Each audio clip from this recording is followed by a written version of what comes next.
Hey, we're back with another episode of Before You Buy, the show where we give you some straight-up gameplay, and of course our first impressions of the latest games releasing. Hi folks, it's Falcon, and today we're taking a look at Bayonetta 3, and this one has been a long time coming. The reveal trailer was out way back in 2017. That's nearly 5 years ago today. And this is a hotly anticipated game by the Nintendo faithful, and Sega faithful, and Platinum Games faithful. And I'm not going to mince words with this. This might be Platinum's best game yet. So if you have a fondness for the other two Bayonetta games, or Devil May Cry, or just the character action / spectacle fighter games in general, you're going to like this game. The skill ceiling is kind of high and the visuals aren't quite as good as we'd like it sometimes, but overall, who cares? The overall package is fantastic. So if you've watched the trailer, then you know the story is either nonsense or incomprehensible. And I mean, that's pretty much Bayonetta already, so don't worry a whole lot about it. But this time, the titular near omnipotent witch takes on a dimension hopping being known as Singularity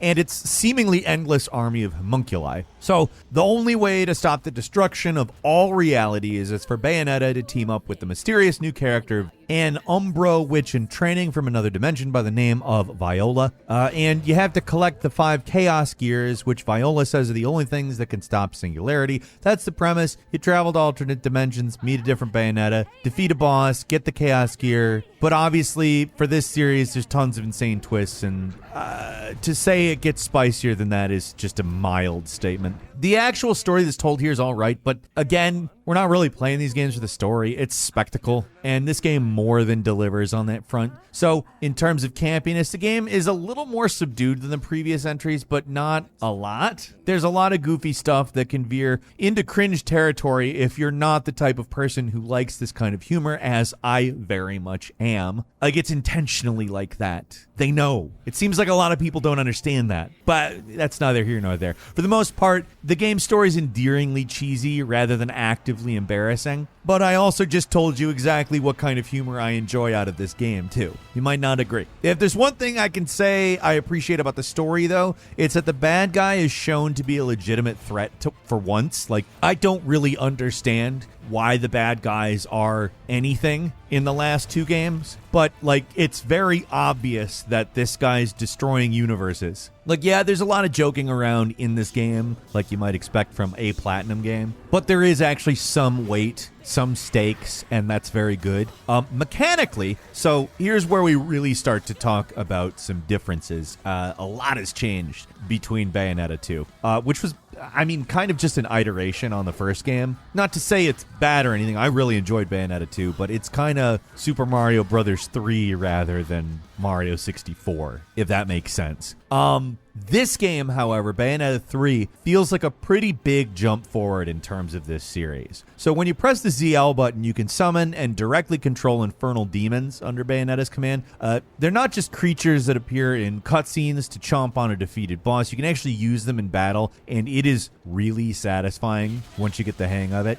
There is a skill ceiling you're going to have to break through to get most of these guys, and that does take some time. At first, feels a little overwhelming when you're trying to do anything with them on screen. And yes, you can summon them and then continue fighting with Bayonetta and really rack up some totally wild combos. But while you're issuing commands, you can't move or dodge, which does leave you vulnerable to enemy attacks. And this all takes a little while to click. The summons all have their own downsides as well. They can be stunned or temporarily killed by enemy attacks. Sometimes they might go berserk and you lose control of them. And if you're in an enclosed area, they just can't be used. Certain enemies have abilities that directly counter the summons as well. So there's a surprising amount of strategy in deciding when and where to deploy these guys. And like I said, it takes a bit. There's also, I mean, a ton of variety in them, though. There's like a Godzilla-like Gamora. The easiest to use is probably Madama Butterfly, who just basically fights like a big Bayonetta. Then there's some weird ones like the War Train, where you set down tracks and signals and tell it to attack at certain points on it. It's totally absurd. But the creativity on display with these things is incredible, and they are all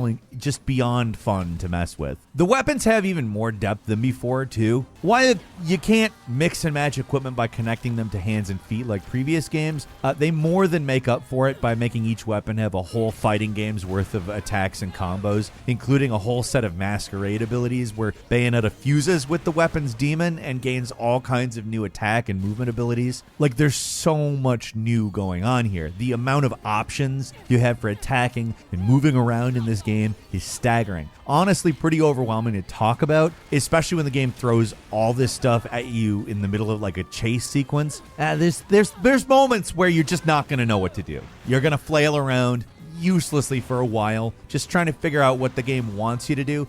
Sometimes there's a bit of an information overload, but the game isn't quite as punishing in failure compared to previous entries in the series. Score penalties for dying are less harsh in this game. The instant fail QTEs are completely gone. So even though the game is still grading your performance for every fight, it's not quite as mean about it. And all these new movement options and weapons actually get a workout in this game too, because the campaign is much longer than the previous Bayonetta game. The levels are longer, there's more to do in them, and in general, it feels less like a series of corridors connecting fights. Some areas might be a little too open, but I'll take what we've got here compared to the cramped corridors of previous games. One negative I'm going to say is that some of the environments aren't amazing. I'm going to chalk it up to the aging Switch hardware, but even compared to how colorful and vibrant many of the locations in Bayonetta 2 on the Wii U were, the locations in this game look a little washed out and bland. I would probably compare them favorably to the first Bayonetta, though. They're at least a little more colorful, and there are some really beautiful areas in this game, and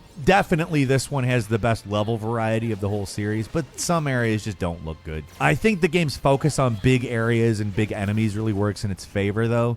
But the levels kind of suffer. They just aren't as detailed and vibrant as the last game. But I'm not going to ding it too hard for that because it's just good, you know? Like, everything's moving so fast all the time. Most of the time, it just doesn't matter. Another minor negative, the new enemies, the homunculuses, all them, they're not quite as memorable or interesting as the angels and demons from the first two. In terms of variety, they are better, but they just don't have the personality that the angels had, and killing them isn't quite as satisfying when you're not peeling off the heavenly veneer of an angel to reveal the twisted meat monster under. But like I said, you really can't beat the variety in these enemies. There's so many different ones. You are introduced to new versions of these guys non-stop, and they just keep coming. Their weird alien nature lets the game kind of run wild with what they can do. There's ones that split in two if you attack them with summons. There's artillery pieces or ones that are just trees that spawn new enemies. There's two-headed centipedes and bulls. The list goes on and on and on. Enemies from the first game do show up, but for the most part, they're not related to the plot. It is fun to fight some of the classic enemies, and it's cool they're represented. Some of the returning bosses can even be defeated to earn weapons from the previous games, which have new moves and new masquerade form abilities. So it's not just like holding an old weapon. You're literally like getting a ton of new moves. Moves that weapon didn't have before in the other games. Another major change for the series is that outside of a few brief moments in the first two games, you actually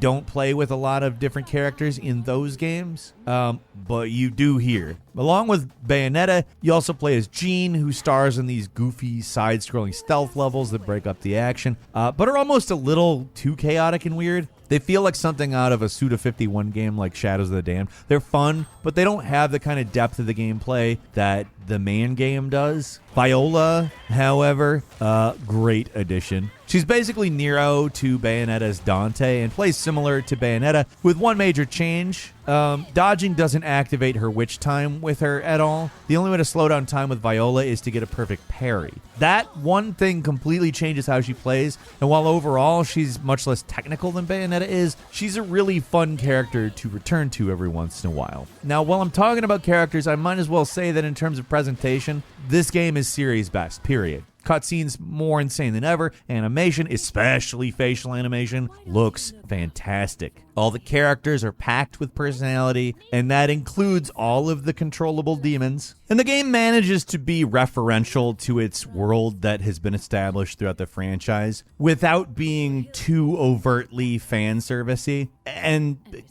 you got to realize there's a different standard for that in Bayonetta. I don't know what to call Bayonetta in terms of that sometimes. But I'm talking more than just Bayonetta. I'm talking more like Enzo moments, etc., etc. There's a lot to talk about. I'm not going to spoil anything, but there's some pretty funny crap in this game if you like this kind of humor again. One of the things that people have difficulty with Bayonetta is gameplay shifts, like hang on, outrun, or space harrier type segments. And if you hated that stuff, you're going to be annoyed with this game because they throw in little gameplay changes at you. But I also feel like after Nier Automata, people tolerate that more. I don't know. It's really dependent on the player's taste. These little gameplay changes are typically shorter, and there's a nice little feature. You can select your checkpoint when replaying a level, so you can skip past these moments if they're not for you. But there are a pretty fair amount of them. I personally enjoy them. I don't think they take away from the rest of the game.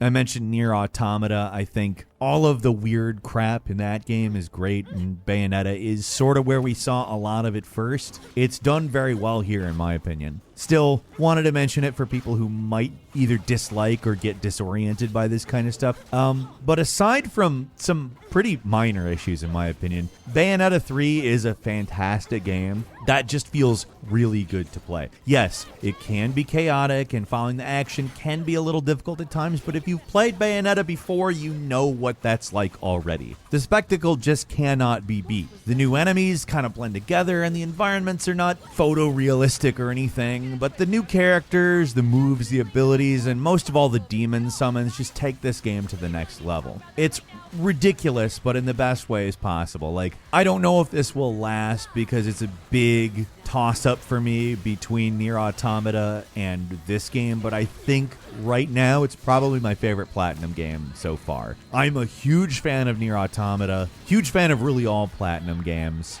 but as of now, my top 3 are definitely Nier Automata, Metal Gear Rising, Revengeance, and this one possibly topping that list. What about you, though? What do you think? Leave us a comment. Let us know. If you like this video, click like. If you're not subscribed, now's a great time to do so. We upload brand new videos every day of the week. The best way to see them first is, of course, a subscription, so click subscribe. Don't forget to enable notifications, and as always, we thank you very much for watching this video. I'm Falcon. You can follow me on Twitter at Falcon the Hero. We'll see you next time right here on gameranx.